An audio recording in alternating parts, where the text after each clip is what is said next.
Iya, mengenai pertandingan yang akan berlangsung pada hari Senin antara skuad Garuda Timnas Indonesia melawan Uzbekistan, kita tentu akan membahas lebih dalam. Tadi sudah disampaikan apa kata redaksi oleh pemimpin redaksi TV One, Bang Lalu Marai juga mengatakan akan membahas lebih lanjut ya. Kita makanya menghadirkan kedua narasumber kami, ada Bang Herdiman Koto, pengamat sepak bola. Selamat pagi, Bang. Selamat pagi, Sira. Selamat pagi. Apa kabar? Baik, alhamdulillah sehat ya, Bang. Ya. Kemudian ada Bang Rahim Sukasa, tokoh sepak bola Indonesia dan juga mantan ketua BTN. Selamat pagi Bang Rahim. Sehat ya? Kita semangat nih membahas mengenai kekuatan skuad Garuda yang akan menghadapi Uzbekistan. Tapi paling tidak kalau kita melihat peta kekuatan dari Uzbekistan sendiri seperti apa sih Bang Hardiman? Uzbekistan, Serigala Putih, pelatihnya Timur Kapadze. Ini adalah satu kekuatan yang menakjubkan. Saya bilang harus seperti itu. 2023 mereka menjadi perempat finalis di Asian Games di Cina.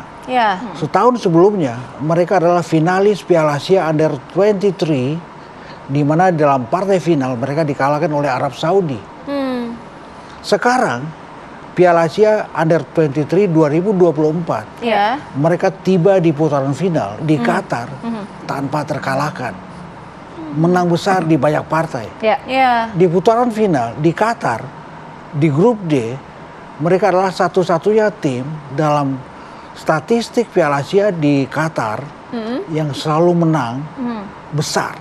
Mereka sudah menorehkan 12 gol dari 4 partai. Tidak pernah kebobolan. Hari ini mereka tiba di semifinal. Tetapi sebentar lagi mereka akan berhadapan dengan skuad Indonesia. Garuda Muda. Ini rame nih. Rame, seru ya? Seru ini. Nah, kalau melihat kan tadi dikatakan bahwa sebenarnya Uzbekistan ini tidak pernah terkalahkan, tidak pernah ternoda ya. Clear sheet lah dapat dikatakan seperti itu ya. Nah, clean sheet maksud kami. Tim ini sangat produktif, kemudian juga cukup kuat permainannya. Nah, kalau dari Bang Herdiman sendiri, apa yang perlu dilakukan oleh STY untuk nantinya benar-benar timnas Indonesia mampu menggogolkan gawang dari Uzbekistan? Laga ini Senin malam ini adalah laga yang dinanti oleh jutaan masyarakat Indonesia. Dalam laga ini Indonesia sementara secara non teknis diuntungkan oleh dua hal. Pertama, kita bermain di Jakarta Mini. Namanya GBK. Gelora Abdullah bin Khalifa. 4 pertandingan terakhir Indonesia di sini di GBK di Doha kita selalu menang. Diawali dengan 1-0 versus Vietnam di Piala Asia 2024. Lalu kita di sini mengalahkan Australia, mengalahkan Jordania, dan terakhir terbaru kita menghantam Korea Selatan. Ini satu keuntungan yang menarik. Di sini di GBK Gelora Abdullah bin Khalifa, Indonesia disupport oleh Garuda Qatar. Wow. Garuda Qatar adalah kumpulan supporter yang berisikan diaspora Indonesia. Kita tahu di Qatar hidup sekitar 40.000 warga Indonesia. Partai melawan Korea, 10.000 warga Indonesia di Qatar, diaspora Indonesia di Qatar hadir di stadion. Mereka lah satu kekuatan, itu dukungan yang luar biasa pastinya, satu kekuatan yang mendukung timnas kita. Itu non teknis. Teknis. Kita kehilangan seorang nama, Rafael Struijk, yang terkena hukuman 2 kartu kuning. Tetapi kita berkaca, ketika kita membutuhkan kemenangan melawan Australia, ketika itu Ivar Jenner juga absen. STY kelas. Dia membangun tim ini sudah 4 tahun. Sudah lama. Dia tahu what we want to do with this team. Dia tahu. Saya tidak peduli seperti apa STY menyusun komposisi starting line up-nya. Tapi yang saya peduli adalah bagaimana anak-anak Oke. yang di Baik. bawah binaan STY Oke. itu bertarung dengan mental yang top. Oke, mental yang top. Bang Rahim melihatnya seperti apa nih persiapan skuad Garuda yang akan bertanding melihat melawan Uzbekistan? Kita melihat Uzbekistan itu kan permainannya akan seperti apa? Apakah akan bergaya Eropa atau perpaduan dengan Timur Tengah atau bagaimana? Ya, Uzbekistan memang kuat. Iya. Ya. Tapi kan Korea juga kuat. Iya. Indonesia bisa menang sama Korea. Betul. Ya. Kenapa? Mhm. Waktu Indonesia lawan Korea, kalau kita lihat keadaan tim Indonesia dalam latihan, mereka gembira. Ya. Orang gembira tuh kuat. Oh, enjoy gitu ya? Ya enjoy, ketawa-ketawa, serius, tapi senang orang itu.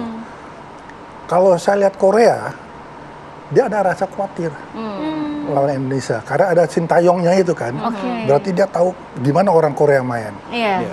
Di dalam olahraga, jangan sekali-sekali punya rasa khawatir. Ya. Karena kalau punya khawatir sedikit aja, bisa kalah kita. Iya, iya. Jadi kalau kita Jadi yakin, percaya diri aja ya. yakin aja. Ya. Dan saya lihat pemain kita harus salut sama Sintayong. Seperti Pak Arifin bilang 4 tahun. Iya. Di dunia sepak bola, pembinaan tuh 4 tahun. World Cup to World Cup. Apa yang dilakukan Sintayong kan itu. Ya. Pertama dia mau pakai pemain-pemain yang lama, dia udah tahu ini anak stuck. Pemainnya stuck, nggak bisa. Jadi harus ada rotasi pemain. Cari pemain-pemain muda Oke. yang masih bersih, belum terkontaminasi dengan hal-hal yang jelek Iya. dari liga, dan juga pemain-pemain Indonesia yang bermain di luar negeri. Oke. Itu yang dipakai sama Sintayong. Ya. Iya. Dan masih kurang, butuh pemain naturalisasi. Dan pemain naturalisasi itu dulu saya maunya begitu. Seperti sekarang kan federasi dapat nama-nama pemain yang bisa dinaturalisasi, Ya. nama-nama itu diserahkan kepada Sintayong. Ya. Sintayong suruh lihat sendiri pemain nama-nama itu, mana yang dia mau. Sintayong pergi ke Belanda, dia lihat dengan mata kepala sendiri mana pemain-pemain yang ada mau naturalisasi yang menurut dia cocok untuk dia latih.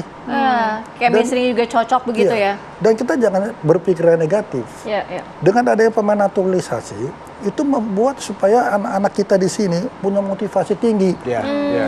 Supaya kita juga bisa seperti mereka atau mungkin bisa lebih nantinya. Jangan punya pikiran, oh dan mematikan pemain lokal. Enggak. Pemain lokal kita justru mesti punya motivasi untuk seperti Semakin all out Iya. gitu ya. itu. Jadi kalau kita pemikiran negatif, kita nggak maju-maju. Ya. Makanya kita harus punya pikiran itu positif. Ya. Ya. Jangan negatif. Dan lalu Uzbek nih, Ya. kita nggak usah tanya gimana mainnya kita.